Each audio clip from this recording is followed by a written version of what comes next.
I mentioned, my name is Chris Sater. I'm a UX researcher, so I'm not a developer at all, so what Herman and everyone did was super impressive to me. I had no idea how you accomplished that. I'm in awe. Thank you for putting me in shame. I'm also a product strategist here working on the usability product, which we'll talk about a lot in this talk, and which Helmi also mentioned up front, so thank you for that. So what is usability? Besides being built on top of WebRTC, it's a tool for helping UX researchers and other researchers like myself to connect with and learn from our customers.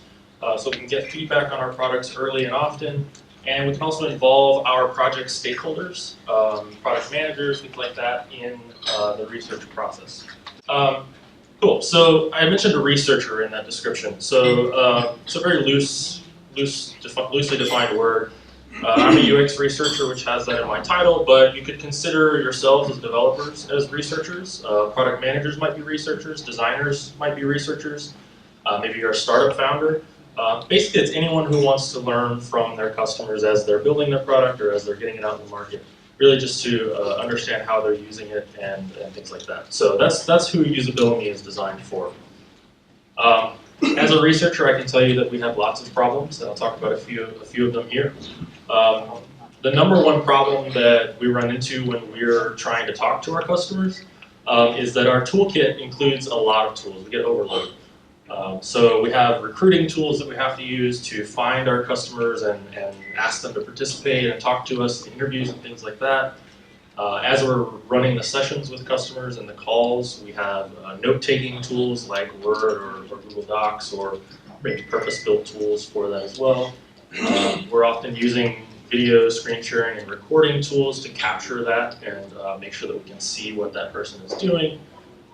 Collaboration tools I mentioned involving our stakeholders. So if I want my developers or my product manager to be a part of that call and help me take notes or help me analyze the data, we may use a lot of different tools for that. And then the analysis and the reporting piece for once we've collected our data, once we've had these calls with our customers, how do we communicate that back to the team so that it's useful and that they can act on it and improve our products. So this is obviously a lot of different tools that are used for one single session, if you will, a session meaning a call with a customer. So the idea with usability is to reduce this by quite a bit, and so we'll talk about that in a bit. But second problem is technology. So a lot of the tools that exist today, including some of the ones I mentioned before, have specific operating system requirements. Some of them are old and they're Windows only, and that causes its own problems. A lot of our participants, the customers we would be talking to, sometimes they are part of another company and their IT department limits their admin rights on their computers, right? So they can't install the software we want to use to talk to them. And just in general, that complex list of tools adds a layer of complexity for our customers as well when we're trying to talk to them. So technology is something we want to sort of reduce as much friction as we can with the people we're talking to. And then I mentioned this as well with stakeholder involvement. So as think about as you're going through developing a product, keeping your stakeholders involved, your designers, your developers, your product managers, things like that, involved throughout the process is going to be key to the success of that project. One thing that usability does really well is it doesn't introduce a big list of stakeholders to the customer that would intimidate them, right? So you can imagine if I have all my developers and my product manager watching this interview happen with my customer, that could be really intimidating to the customer, right? They may see a list of 50 people watching, and that's just scary, right? I have 50 people watching me right now, and it's kind of scary. So, we try to hide that as much as we can. Of course, as a researcher, you want to tell people, we may have people watching along, but you don't want to tell them exactly how many people or that you have a bunch of folks watching them. And complexity is also a problem for those stakeholders. So you don't want to have to explain to product manager how to install this specialized tool that you use for doing research sessions. So we try to reduce a lot of that as well. And then on the data analysis and synthesis piece, I mentioned using Excel files and Word documents to capture the notes that we do for these interviews and things like that. It just results in a big mess a lot of times of documents that we have laying on our desktop. And then it takes a bunch of time to get to what are the really important things, which are the insights that we learned from those sessions. So really, we're trying to reduce this, this piece here with usability, right? We want to reduce the time it takes to get to actionable insights that you can use to improve your product. So the solution, of course, is usability, right? We allow you to connect with your users in no time flat through technologies like WebRTC. I'll talk a little bit about capturing insights and recalling those insights whenever you want to recall them after the session's over. And of course, involving stakeholders in that collaborative process as frictionless as possible. So I'm going to go into a little bit of a demo, just a quick run through of some of those features we talked about. So let's say that I work for WebRTC.Ventures, and I want to understand a little bit about how customers are coming to us and contacting us. Maybe I'd like to know, do they understand the contact form? Do they know how to use it? Does it make sense? So here I'm just setting up a quick session or a quick study, adding the study name. It's going to be something like WebRTC Ventures contact feedback, something like that. Quick description to help me keep track of it once I've got a bunch of these in the system.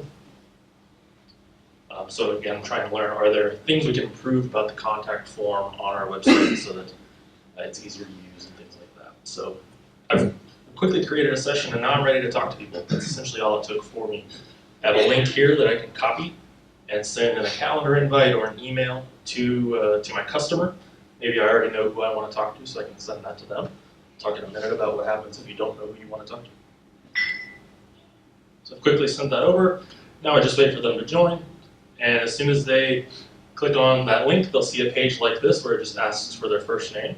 This projector's not the best, so hopefully you can see that. But then they wait for the session to start, and I, as the researcher, will see their name pop up in this list here, and I'm able to quickly start that call with them at that point. But let's say I don't know who I want to talk to. Maybe I don't have an email address for my customer. So I can also add an intercept in the application. So if I copy this short bit of JavaScript and put it into the header of my page, I've already done that for WebRTC Ventures on the contact page, so I'm adding what URL I want to intercept people on here. And I can customize what they're going to see whenever I invite them to participate in my research session, right? So I can change what the text here says, change the size, font colors to match my branding.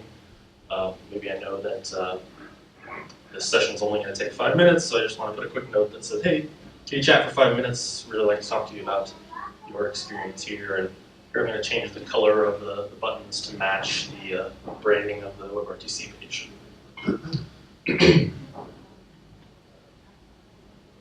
So in just a couple minutes, we're able to sort of match it to our brand, and I can test it out really quickly on this page just to see what it looks like. It's essentially what it'll look like to the client or to the customer. And I've saved that same project so that now I can do that.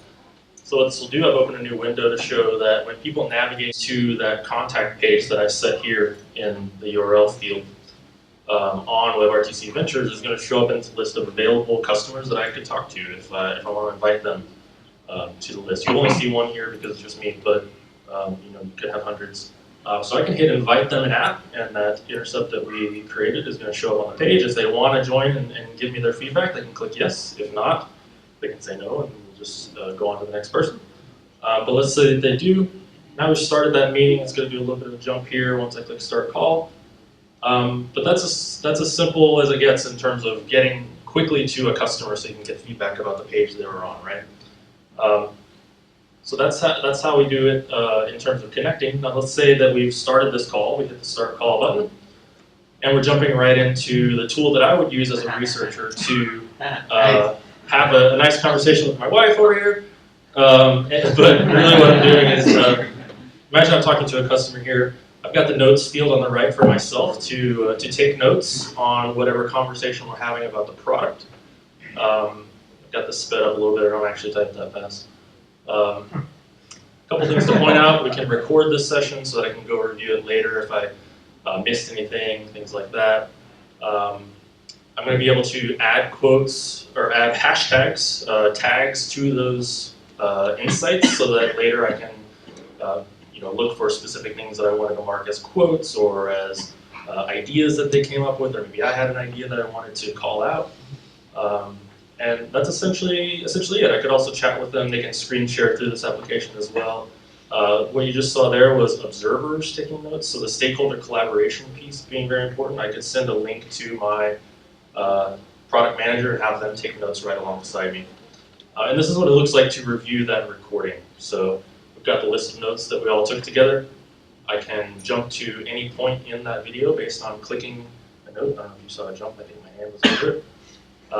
But it's jumping to that point in the video, and I can rewatch that and remind myself of what the insight was that we learned. Have the ability to download all of that and CSV formats, things like that. But that's the gist of what usability does. Again, I mentioned that this often takes 15 different tools for me to do in a given session, and we've reduced it down to one, right? Maybe we use Excel later to analyze the data, but we really sort of shrunken down that toolkit that's needed to accomplish this.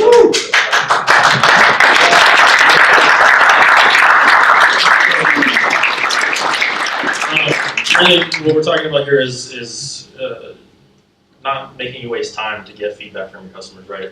The most exciting part about this is that our beta launches today. Thank you to our developer team. Feel free to sign up, give it a try, give us feedback. We love the feedback. And thank you. If you have any questions about it, feel free to come up to me afterwards and ask. Happy to answer anything.